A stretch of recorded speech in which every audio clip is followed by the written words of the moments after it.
It's time for All Hands on Tech. Climb on board as we explore all the amazing things happening in Nova Scotia's tech sector. Each episode, we'll chat with local experts to uncover the secrets of what makes Nova Scotia the best place for collaboration, innovation, and creativity. All Hands on Tech is proudly produced by Digital Nova Scotia, the industry association for Nova Scotia's growing tech sector. Welcome back to All Hands on Tech. I'm Jenna. And I'm Ashley. Digital touches every part of our lives, and one of those is the financial industry. People today have the convenience of managing their finances from home, and today's guest is at the forefront of that change here in Nova Scotia. Leak Data helps credit unions in the province adapt and succeed in a digital-first world, and we're so excited to welcome in CEO Carrie Forbes to the podcast to talk more about the fascinating world of fintech. Thank you so much for being here.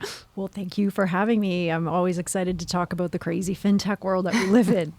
And we're so excited because we haven't had anyone in to talk about fintech on all Hands on Tech yet. So we're super excited. We do have some fun rapid fire questions for you in just a moment to get to know you a little bit better. But before that, for folks who don't know, maybe just tell us a little bit more about Leak Data. You know, what's your story and what exactly you do here in Nova Scotia? Absolutely. So we're a unique fintech. Now, I do have to say, I believe this, we're probably the oldest fintech in Nova Scotia. We've been around since 1975. Wow. And you wouldn't have seen us out in front because we do a lot of, I'll say, the base work, the heart of what fintech is, which is, we call it core banking. Mm-hmm. And that's essentially moving your transactions. That's really kind of where it starts from. And over the decades, we've grown in our role and our approach. So we started off with this need to move data, and that really grew into our role as a CIO. So we take care in Atlantic Canada. Right now, we're down to 38 credit unions. We've had some mergers, and we look after all of their banking needs. So that means apps that members will transact with. It could be the network, their cybersecurity.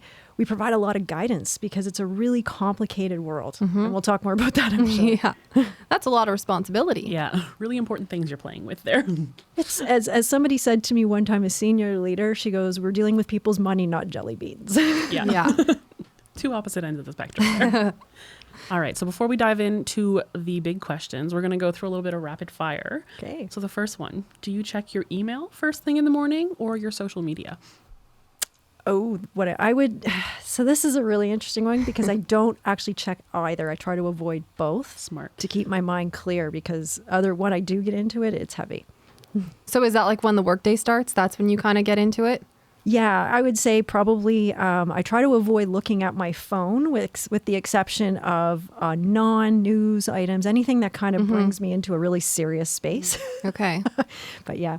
I got to do that because, I don't totally believe in resolutions, but that's like a personal goal of mine is to wake up and just don't look at my phone. Just get up and out of bed, you know? Yeah, I feel like that's a major life tip that we should all maybe think a little bit about. Okay. Do you prefer to work in the office or from home? It's a blend. And right now, I probably work 2 to 3 days at home, the remainder in the office / and I do a lot of external meetings in other places. Mm-hmm. So when I'm heads down, I like to be at home. When I'm doing lots of meetings, I like to be out with people. So I do like the mix, and I don't like to pick one or the other. I like both. That's fair. I think the balance is a huge part of that, honestly. Yeah. On that note, what would you say is your favorite local business here in Halifax? Oh, what a tough question. You can do a top 3. All right. I'm going to say, I'm going to stick to, I actually live right on the peninsula. Cool. So that's part of it. I've got a heart everywhere. So as my drive here, I saw a few. One Good Robot is one of my favorites. I'm gluten-free, so I can actually drink a lot of their beer, which is lovely. I'm a big fan of Java Blend. That's down the road for me. Me too. Buy a lot of their coffee. And, oh boy, the Ardmore Tea Room. Okay, that's an old school. Mm-hmm. Went there with my grandfather. That's like memory. So there's 3. Nostalgia. Love that. I've never been there yet. Oh, I gotta go. Milkshakes. My university days. Okay. Really think of that one. Good to know. Okay, so you're developing what you call a new era for Atlantic Canadian credit unions. What exactly does that look like? And additionally, I'm curious, do you think that Nova Scotians are prepared for this new era? Great question. Now, I want to start with the second part about Nova Scotians being ready. Sure. And I absolutely believe they are. They showed us that during the pandemic because that really lit on fire our need to make connections work remotely. So we're under a huge transformation that began actually just before the pandemic, knowing that heart I spoke about, we need to transform. And then we saw this new need to start to move people and connect them remotely to be able to be served, especially in our remote areas. And what we heard from folks at first, people are really concerned, how are they going to be? But our credit unions really stepped in and really helped them make that adapt. And what we're seeing, especially in the patterns for people, is they've adapted to a lot of these tools. And once they adopt them, they start to experience things that they experience with their other apps, and they want more. So they're demanding more from us, not just being ready for it, which is exciting. Now, on the other hand, I am so excited because our credit unions had to make a really difficult decision. Their key technology became end of life. And you have to understand that everything they do plugs into this. So it is like the heart, the center. And it also drives innovation. And so making that decision is critical for the next 20 years. It's not like, we can replace it tomorrow. Right. And they opted to go and make the leap to the cloud, which is really exciting. So we'll be one of the first organizations in fintech and in banking fintech and credit unions in Canada to adopt the most modern architecture. And that is going to offer a lot of new opportunities to partner and maybe offer different services. And that to me is a real game changer. Okay, so you said one of the first in Canada. So this is obviously happening in other places outside of Canada. Is this kind of like the future? Yes. So if I go back to, League has been around for a very long time. And we started off building mainframes, these older technologies. And guess what? They're still running most of our organizations in finance and banking and insurance. The problem is they were built really well. They do exactly what they were intended, but they're not flexible.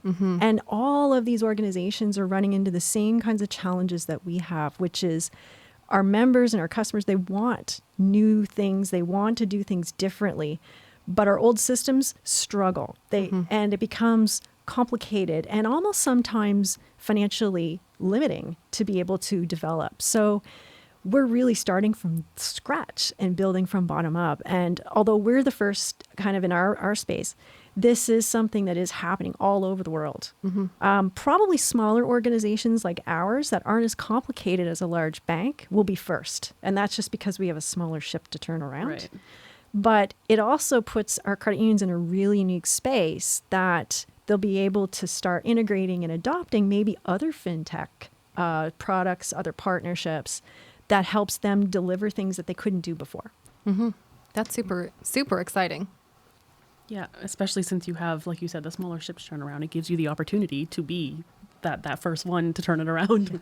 I think with digital technology as well, let's walk out of just the financial space. Sure. One of the lessons that we're learning from bigger organizations like, the Facebooks and the Googles is we can build platform and deliver those kinds of experiences in the same way, which you don't have to be as big and you don't have to have the scale of a large bank to compete. And I think that's a real thing that technology is offering, and it's mixing everything up. And probably for our customers, it'll be great. You'll have more options available. Yeah, less monopoly there. And Yeah. always a good thing. So as we know, our finances are becoming more digitized every day, if not completely, honestly, for most of the population at this point. So what are some of the biggest challenges facing the fintech space?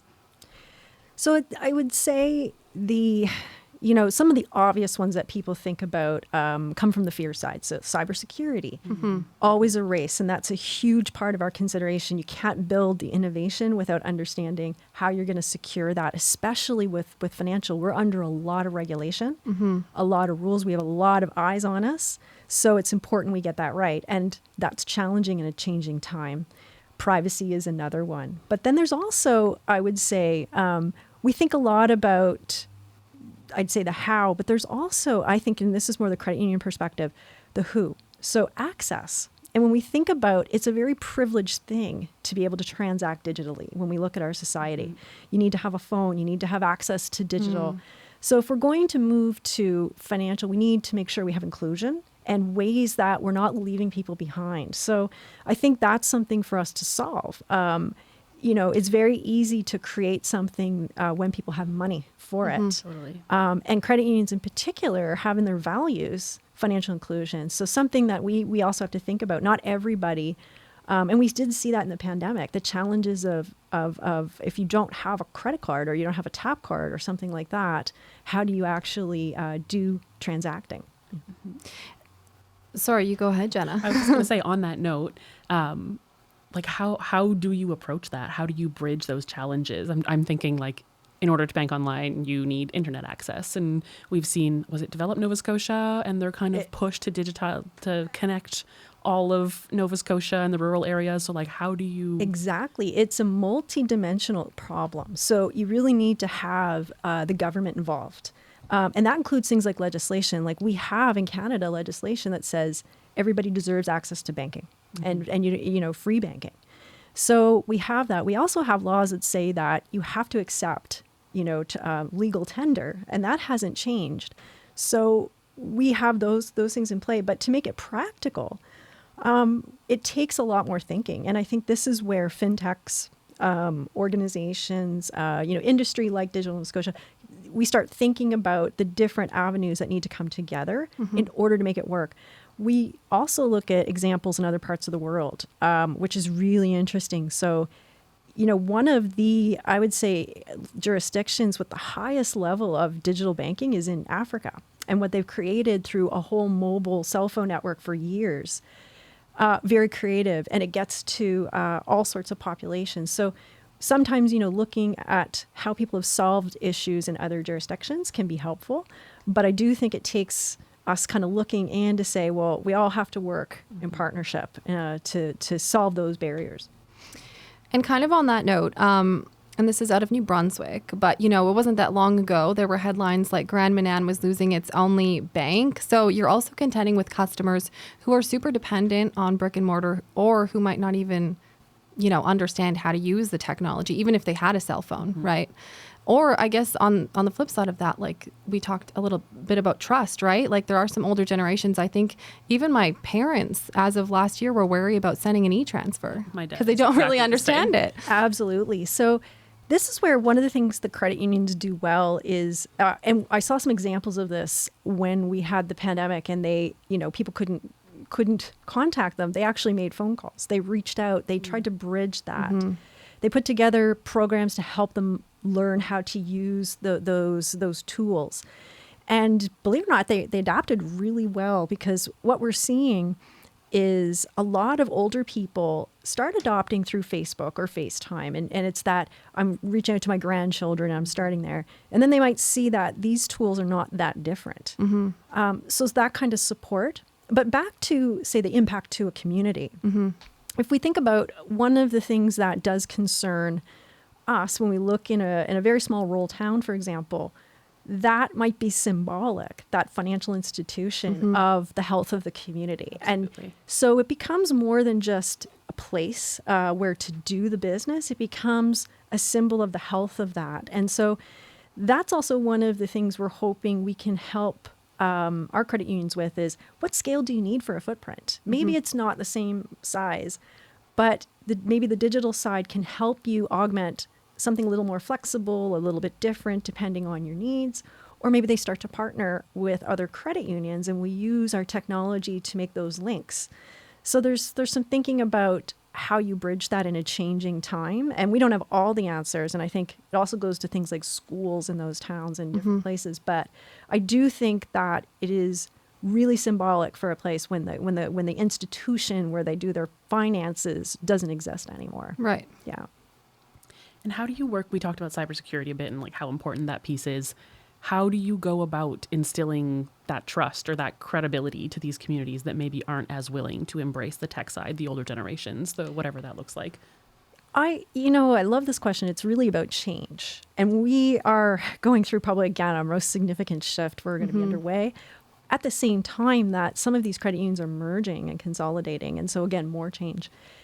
The reality is, there's no really quick fix, I think. I'd say change really happens one conversation at a time. And so it's really up to us in our system and how we engage with those members and communities whether it's at their board level or through whatever mechanisms that they communicate, to listen and to provide that, we're going to figure this out.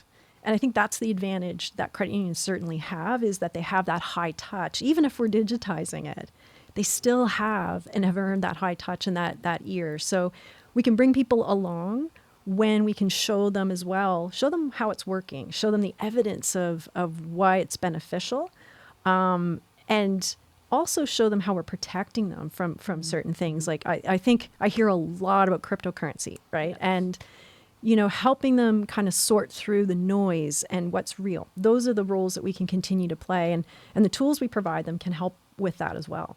Yeah, that's a really good point. Sorting through the noise, I think, is a huge way to make people understand what's actually going on and what little part they need to play in that equation too. They don't need all the buzzwords and all the everything Exactly. else. Yeah. So you kind of alluded to it there, but, you know, the question before was some of the challenges involved with this shift. But obviously there's a lot of advantages, right? Convenience is a huge one, but that's just one of many. So what are some of the biggest ones for you?